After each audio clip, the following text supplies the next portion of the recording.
On and non channel के नानी की गुड नाइट कहानियों में आपका स्वागत है। आज की कहानी है मंत्री की बुद्धिमानी। बहुत समय पहले की बात है। एक राजा था और उसका एक बुद्धिमान मंत्री था। राजा और मंत्री हर रात में वेश बदलकर पूरे नगर में घूमा करते थे। पूरे नगर में घूम घूम कर वह अपने राज्य में हो रही घटनाओं और नागरिकों का हाल चाल अपनी आंखों से देखकर उनके दुख तकलीफ का निवारण करने का उपाय करते थे। एक रात हर रात की तरह राजा और मंत्री वेश बदलकर नगर में घूम रहे थे। ठंड की रात थी। अमीर लोग अपने अपने घरों के अंदर रजाई में दुबके हुए थे और गरीब लोग अपने झोपड़े के आगे सूखी लकड़ियां जलाकर ताप रहे थे। राजा और मंत्री भी ठंड से कपकपा रहे थे। तब मंत्री ने कहा, महाराज, गरीबी मनुष्य का सबसे बड़ा रोग और दर्द है। गरीबी के कारण वो किसी भी कठिनाई का सामना कर सकते हैं। आगे मंत्री ने कहा, महाराज, लोग अपनी गरीबी को दूर करने के लिए कुछ भी कर सकते हैं। राजा ने कहा, मंत्री, मैं तुम्हारी बात से सहमत नहीं हूँ। तब मंत्री ने पूछा, महाराज, आप यह बताएं कि ठंड में सबसे ज्यादा आपको किस काम से तकलीफ होती है। राजा ने कुछ सोचकर कहा, मुझे ठंड में पानी छूने से बहुत तकलीफ होती है। फिर मंत्री ने कुछ सोच के कहा, अच्छा महाराज, आप यह बताइए, अगर ठंड की रात में कोई रात भर आपके महल के पास वाले तालाब में खड़ा रहेगा तो आप उसे क्या इनाम देंगे।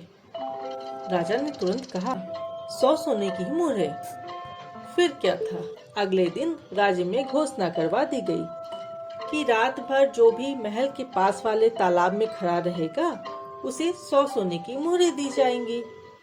इसके बाद बहुत लोगों ने कोशिश की, मगर कोई रात भर ठंडे पानी में नहीं खड़ा रह पाया और धीरे धीरे ठंड भी अपने चरम सीमा पे पहुंच गई। एक शाम एक गरीब बूढ़ा व्यक्ति महल में आया और उसने तालाब में रात भर खड़े रहने की अपनी इच्छा जाहिर की। उस रात वह गरीब बूढ़ा पूरी रात ठंडे पानी में खड़ा रहा। सुबह वह दरबार में जाकर 100 सोने की मोहरें राजा से मांगी। राजा को विश्वास नहीं हुआ कि वह बूढ़ा गरीब व्यक्ति रात भर ठंडे पानी में कैसे खड़ा रहा। तो राजा ने बूढ़े से पूछा, आप कैसे ठंडी रात में ठंडे पानी में खड़े रह पाए। बूढ़े आदमी ने हाथ जोड़कर कहा, महाराज, मैं रात भर आपके महल के दीवार पर रखे दिए की लौ को देखता रहा और उस लौ की गर्मी को मन में महसूस करके ठंडे पानी में खड़ा रह पाया।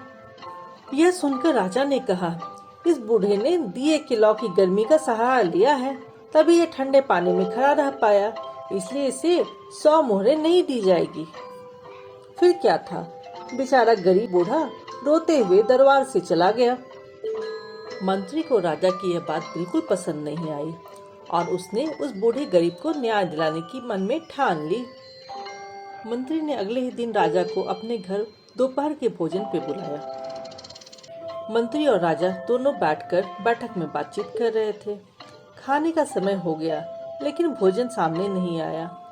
थोड़ी देर में मंत्री ने अपनी पत्नी से पूछा, भोजन तैयार है। पत्नी ने उत्तर दिया, नहीं, अभी भोजन पक ही रहा है। ऐसा करते करते काफी वक्त बीत गया, लेकिन भोजन नहीं आया। अंत में राजा ने मंत्री से पूछा कि भाई, भोजन कब आएगा। मंत्री ने जवाब दिया, भोजन पक रहा है महाराज। अंत में राजा से रहा नहीं गया। उसने मंत्री से कहा, चलो मुझे दिखाओ कि भोजन कहाँ पक रहा है। मंत्री राजा को अपने रसोई घर में ले गया। वहाँ राजा ने देखा कि एक चूल्हा जल रहा है और एक हांडी आग से बहुत दूर ऊपर छत से लटक रही है। यह देख राजा को बहुत गुस्सा आया और उसने मंत्री को कहा, तुमने हांडी को आग से इतनी दूर रखा है तो भोजन कैसे पकेगा। मंत्री ने हाथ जोड़कर कहा, महाराज, भोजन ऐसे क्यों नहीं पक सकता। जब एक आदमी दिए की गर्मी से ठंड की रात बर्फ जैसे ठंडे पानी में काट सकता है तो आग की गर्मी से हांडी का भोजन भी अवश्य पक जाएगा। राजा को मंत्री की बात अब समझ में आई और उन्होंने मुस्कुराते हुए कहा, मंत्री, तुम बहुत बुद्धिमान हो। आज ही उस गरीब बूढ़े को 100 मोहरों की जगह 500 सोने की मोहरें दे दी जाए। मंत्री ने भी मुस्कुराते हुए पत्नी को खाना परोसने को कहा। मंत्री की पत्नी ने तरह तरह के स्वादिष्ट भोजन बना के रखे थे। राजा ने भोजन को बहुत पसंद के साथ खाया और फिर रात को मंत्री और राजा स्वयं वेश बदल के उस बूढ़े गरीब व्यक्ति के घर गए और उसे जाकर 500 सोने की मुहरें दे दी। तो बच्चों, आज की कहानी हमें यह सिखाती है, कभी कभी किसी बात को समझाने के लिए हमें एक ऐसी परिस्थिति को बनाना पड़ता है कि सामने वाले को अपनी गलती का एहसास हो जाए। तो बच्चों, आज की कहानी यही खत्म होती है। कल हम फिर मिलेंगे एक नई कहानी के साथ। तब तक गुड नाइट। आपको आज की कहानी तो बहुत पसंद आई होगी, तो फन एंड लर्न चैनल को लाइक, शेयर और सब्सक्राइब करना मत भूलना। हम कल फिर आएंगे एक नई कहानी के साथ। Good night.